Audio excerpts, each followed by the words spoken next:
రాష్ట్రీయ స్వయం సేవక్ సంఘ్ అధినేత మోహన్ భగవత్ అమెరికా పర్యటన ఇప్పుడు అంతర్జాతీయంగా ఒక పెద్ద హాట్ టాపిక్ గా మారింది. ఆర్ఎస్ఎస్ శతాబ్ది ఉత్సవాల సందర్భంగా న్యూయార్క్ నగరంలోని అత్యంత ప్రతిష్టాత్మకమైన మాడిసన్ స్క్వేర్ గార్డెన్ వేదికగా శనివారం ఒక భారీ బహిరంగ సభ జరగబోతోంది. యూనివర్సల్ వన్నెస్ సెలబ్రేషన్స్ పేరుతో జరుగుతున్న ఈ కార్యక్రమానికి దాదాపు 5,000 మంది భారతీయ ప్రవాసులు హాజరు కానున్నారు. అయితే ఈ లోపే ఈ సభపై ఒక పెద్ద రాజకీయ వివాదం రేగింది. న్యూయార్క్ దగ్గర మేయర్ జోహ్రాన్ మమ్దానీ మోహన్ భగవత్ ఈవెంట్ను తీవ్రంగా వ్యతిరేకిస్తూ సంచలన వ్యాఖ్యలు చేశారు. అసలు ఒక అమెరికా నగర మేయర్ భారత్కు చెందిన ఆర్ఎస్ఎస్ సభను ఎందుకు వ్యతిరేకిస్తున్నారు? ఆయన చేసిన ఆరోపణలు ఏంటి? ఈ వీడియోలో పూర్తి వివరాలు తెలుసుకుందాం.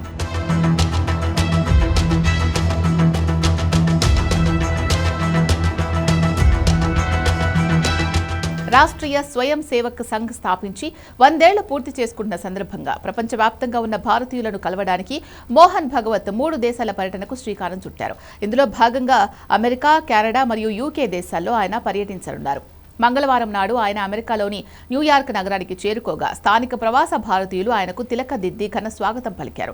American Hindus for engagement and dialogue అనే ఫోరం ఆధ్వర్యంలో ఈ శనివారం మాడిసన్ స్క్వేర్ గార్డెన్లో ఒక భారీ సభను ప్లాన్ చేశారు. రక్షాబంధన పండుగను పురస్కరించుకుని ఏకత్వం, సామాజిక బాధ్యత మరియు ప్రపంచ శాంతి అనే నినాదాలతో ఈ కార్యక్రమాన్ని నిర్వహిస్తున్నారు. ఎంతో సాంస్కృతిక ప్రాధాన్యత ఉన్న ఈ సభపై ప్రపంచవ్యాప్తంగా ఆసక్తి నెలకొంది. ఈ సభ ఏర్పాట్లు ముమ్మరంగా సాగుతున్న సమయంలో న్యూయార్క్ నగర మేయర్ జోహ్రాన్ మమ్దానీ తెరపైకొచ్చారు. న్యూయార్క్ నగర చరిత్రలోనే తాను మొదటి ఇండియన్ అమెరికన్ మేయర్నని చెప్పుకున్న ఆయన మోహన్ భగవత్ సభను తాను తీవ్రంగా వ్యతిరేకిస్తున్నట్లు ప్రకటించారు. ఈ కార్యక్రమం ఒక ప్రైవేటు సంస్థ ఆధ్వర్యంలో జరుగుతోంది కాబట్టి దీనిని రద్దు చేసే లేదా ఆపే అధికారం న్యూయార్క్ నగర ప్రభుత్వానికి లేదని ఆయన స్పష్టం చేశారు. కానీ ఒక నగర మేయర్గా మరియు ఒక ఇండియన్ అమెరికన్గా ఈ సభకు తన మద్దతు ఏమాత్రం లేదని ఆయన బహిరంగంగానే చెప్పారు. సమాజంలో విభజన తెచ్చే ఒక వర్గాన్ని మినహాయించే సిద్ధాంతాలతో ముందుకు సాగే ఇలాంటి మూవ్మెంట్లను తాను అస్సలు అంగీకరించనని మమ్దానీ వ్యాఖ్యానించారు.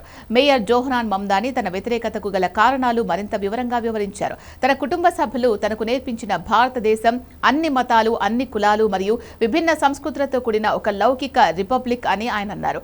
భారతదేశంలో పుట్టిన ప్రతి ఒక్కరికి సమాన హక్కులు ఉంటాయనే భావనతోనే తాను పెరిగానని చెప్పారు. కానీ ప్రస్తుతం ఒక నిర్దిష్టమైన భావజాలాన్ని మాత్రమే రుద్దుతూ ఇతరులను మినహాయించే విధంగా సాగుతున్న ఈ ఉద్యమాల ఎదుగుదల తనను ఎంతగానో కలవరపెడుతోందని ఆవేదన వ్యక్తం చేశారు. న్యూయార్క్ నగరం అనేది అన్ని రంగులు, అన్ని మతాలు మరియు అన్ని ప్రాంతాల ప్రజలను సమానంగా ఆదరించే నగరమని, అందుకే ఇక్కడ ఇలాంటి ప్రత్యేక వర్గాల సభలను తాను మనస్ఫూర్తిగా సమర్థించలేనని ఆయన చెప్పుకొచ్చారు. మేయర్ వ్యాఖ్యలపై ఇంకా అధికారికంగా ఆర్ఎస్ఎస్ శ్రేణులు స్పందించినప్పటికీ సభ నిర్వాహకులు మాత్రం ఈ ఈవెంట్ యొక్క ప్రాముఖ్యతను స్పష్టం చేస్తున్నారు. ఈ సభ ఏ ఒక్క వర్గానికో వ్యతిరేకం కాదని, ప్రపంచవ్యాప్తంగా ఉన్న హిందూ సమాజాన్ని ఏకం చేయడమే కాకుండా వసుదైక కుటుంబం అనే భావనను చాటి చెప్పడానికి ఈ యూనివర్సల్ వన్నెస్ సెలబ్రేషన్స్ నిర్వహిస్తున్నట్లు వారు పేర్కొంటున్నారు. ఈ సభలో ఎన్నో సాంస్కృతిక ప్రదర్శనలు, ప్రముఖ ఆధ్యాత్మికవేత్తల ప్రసంగాలు ఉంటాయని మేయర్ రాజకీయ కోణంలో వ్యాఖ్యలు చేసినప్పటికీ ప్రవాస భారతీయుల మద్దతుతో సభ అనుకున్నట్లుగానే అత్యంత విజయవంతంగా జరుగుతోందని నిర్వాహక సంఘం ధీమా వ్యక్తం చేస్తోంది. భారతదేశంలోనే కాకుండా విదేశాల్లో కూడా ఆర్ఎస్ఎస్ భావజాలం మరియు సభలపై ఈ స్థాయి పొలిటికల్ డిబేట్ నడుస్తోంది.